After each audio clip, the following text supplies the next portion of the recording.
এইবার হযরত আমির রাদিয়াল্লাহু তাআলা আনহু ডাকতে বলতেছেন, আমিরুল মুমিনিন, এই ওয়াইস কারণী আমরা যে আমাদের উট ছাগলগুলো যেই জায়গায় রেখে এসেছি সেই জায়গাটার নাম হলো আরাফার ময়দান।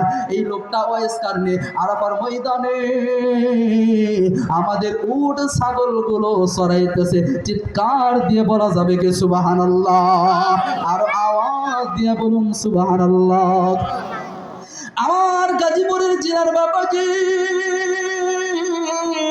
এইবার হযরত ওমর রাদিয়াল্লাহু তাআলা আনহু ওয়াইস কারনীর সন্ধান পাওয়ার সঙ্গে সঙ্গে আর এক মুহূর্ত দেরি করলেন না। হযরত ওমর রাদিয়াল্লাহু তাআলা আনহু মক্কা ছেড়ে এসে আরাফার ময়দানের দিকে দৌড়াইতেছে, বলে সুবহানাল্লাহ।